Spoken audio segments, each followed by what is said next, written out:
तो दोस्तों आज हम फिर से लेकर आ गए हैं देश दुनिया की सभी ताज़ा मुख्य समाचार सिर्फ आपके लिए। चलिए फटाफट खबर शुरू करते हैं। उससे चैनल को अब तक सब्सक्राइब ना किया और फटाफट चैनल सब्सक्राइब कर दें, लाइक कर दें, शेयर कर दें ताकि इसी तरह की खबर आप हर रोज देख सकें। चलिए शुरू करते हैं आज की पहली बड़ी खबर। पंजाब के पूर्व मुख्यमंत्री कैप्टन अमरिंदर सिंह दोबारा कांग्रेस में वापसी कर सकते हैं। हालांकि इसे लेकर आधिकारिक तौर पर ना तो कांग्रेस और ना ही सिंह की तरफ से कुछ कहा गया है। आपको बता दें कि कांग्रेस से अलग होकर सिंह ने अपनी पार्टी पंजाब लोक कांग्रेस का गठन किया था। बाद में उन्होंने पार्टी का भाजपा में विलय कर दिया था। ऑल इंडिया मजलिस इत्तेहादुल मुस्लिमीन के प्रमुख असदुद्दीन ओवैसी ने तेलंगाना के विधायक टी राजा सिंह का निलंबन रद्द किए जाने को लेकर निशाना साधा है। उन्होंने आरोप लगाया कि प्रधानमंत्री नरेंद्र मोदी के नेतृत्व में भाजपा में नफरत फैलाने वाला भाषण तुरंत प्रमोशन पाने का सबसे आसान तरीका है। आपको बता दें कि राजा सिंह के खिलाफ पार्टी ने पैगंबर मोहम्मद साहब को लेकर अपमानजनक टिप्पणी करने के कारण पिछले साल कार्रवाई की थी। असदुद्दीन ओवैसी ने एक्स पर पोस्ट किया है कि नरेंद्र मोदी ने अपने प्रिय फ्रिंज एलिमेंट को पुरस्कार दिया है। मुझे पूरा यकीन है कि नुपुर शर्मा को भी प्रधानमंत्री से आशीर्वाद मिलेगा। महुआ मोइत्रा के साथ खुद की तस्वीरें वायरल होने के बाद कांग्रेस सांसद शशि थरूर ने ट्रोल्स को करारा जवाब दिया है। थरूर ने इसे लो लेवल पॉलिटिक्स बताया है। इसके साथ ही थरूर ने वायरल तस्वीरों का सच भी बताया है। शशि थरूर के मुताबिक ये तस्वीरें महुआ मोइत्रा के जन्मदिन समारोह की है। उन्होंने कहा कि कुछ लोग गलत मंशा से इन तस्वीरों को क्रॉप करके सोशल मीडिया पर पोस्ट कर रहे हैं। हमास इजराइल युद्ध का आज 18वां दिन है। इजराइल गाजा पट्टी पर ताबड़तोड़ बमबारी कर रहा है। पिछले 24 घंटों में इजरायली हमलों में कम से कम 400 फलस्तीनियों की मौत हुई है। आपको बता दें कि फिलिस्तीनी स्वास्थ्य मंत्रालय के मुताबिक सिर्फ बीती रात इजरायली एयर स्ट्राइक में ही 60 लोगों की जान गई है। मंत्रालय के मुताबिक इजरायल ने गाजा पट्टी में घनी आबादी वाले शहरों में भी बमबारी की है। दिल्ली सरकार के मंत्री गोपाल राय ने मुख्यमंत्री अरविंद केजरीवाल को खत लिखा है। पर्यावरण मंत्री गोपाल राय ने चिट्ठी लिखकर शिकायत की है कि कुछ अधिकारी अहम बैठक में नहीं आए हैं। गोपाल राय ने मुख्यमंत्री को लिखी चिट्ठी में कहा है कि बढ़ते प्रदूषण को लेकर आयोजित बैठक में कुछ अधिकारी अनुपस्थित रहे हैं। बांग्लादेश के किशोरगंज में एक यात्री ट्रेन और मालगाड़ी के बीच सोमवार को जोरदार टक्कर हो गई। इस हादसे में 15 यात्रियों की मौत हो गई और 100 से ज़्यादा लोग घायल बताए जा रहे हैं।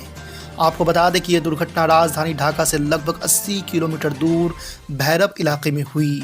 स्थानीय मीडिया ने मौके पर मौजूद लोगों के हवाले से बताया कि यह हादसा बहुत ही ज़्यादा भयावह था। शरीर पर चकत्ते, जोड़ों में दर्द, मुंबई में फैला रहस्यमय बुखार। जी आपको बता दें कि महानगर मुंबई इन दिनों एक रहस्यमय बुखार की चपेट में है। शहर के कई लोग इस बुखार से पीड़ित हो चुके हैं। जिस किसी को भी ये बुखार हो रहा है 4-5 दिन से पहले छोड़ नहीं रहा है।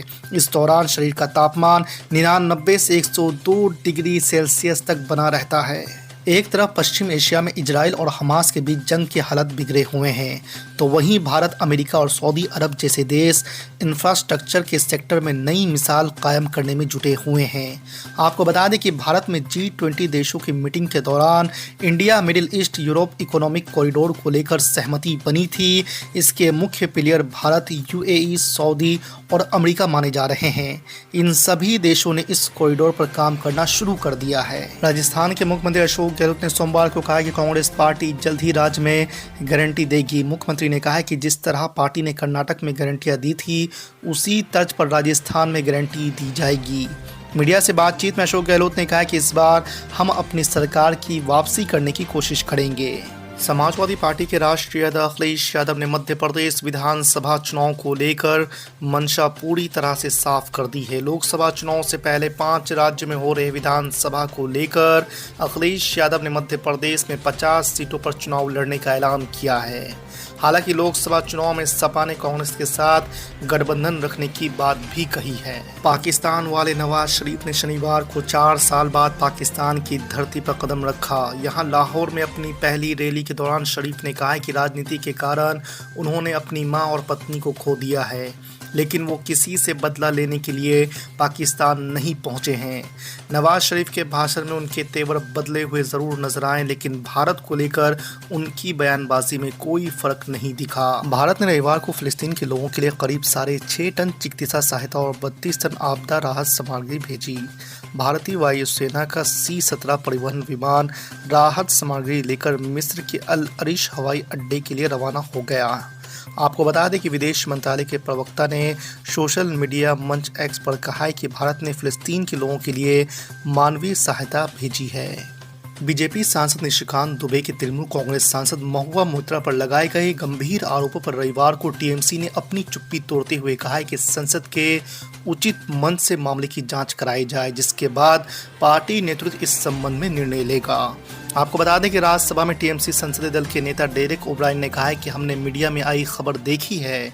पार्टी नेतृत्व की ओर से संबंधित सदस्य को अपने ऊपर लगे आरोपों के संबंध में स्थिति स्पष्ट करने की सलाह दी गई है। बिहार के मुख्यमंत्री नीतीश कुमार ने बीजेपी द्वारा उनके लिए गेट बंद किए जाने के बयान पर पलटवार किया है। मुख्यमंत्री नीतीश कुमार ने कहा है कि उनसे वैसे भी परमिशन कौन मांग रहा है, वे अभी जहां हैं साथ मिलकर अच्छा काम कर रहे हैं।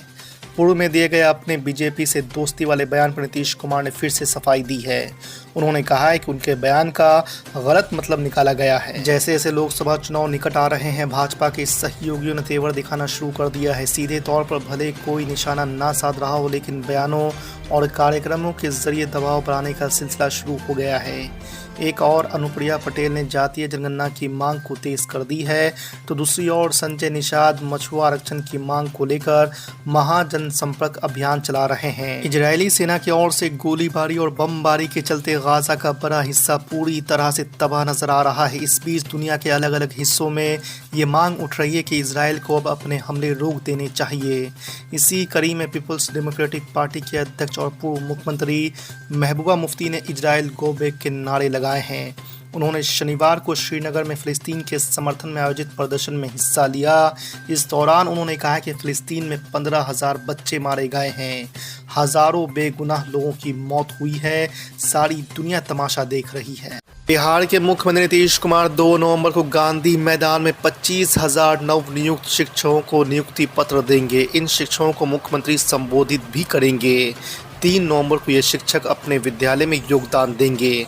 इससे संबंधित दिशा निर्देश शिक्षा विभाग के अपर मुख्य सचिव के पाठक ने शुक्रवार को जारी किया है। विभाग ने कहा है कि 2 नवंबर को दोपहर 3 बजे गांधी मैदान में नियुक्ति पत्र वितरण समारोह होगा। इसमें बीपीएससी से नवनियुक्त 25,000 शिक्षक सभी जिलों से आएंगे। देश में एक साथ लोकसभा और विधानसभा चुनाव कराए जाने की संभावनाओं का पता लगाने के लिए पूर्व राष्ट्रपति रामनाथ कोविंद की अध्यक्षता वाली समिति को जिम्मा सौंपा गया है।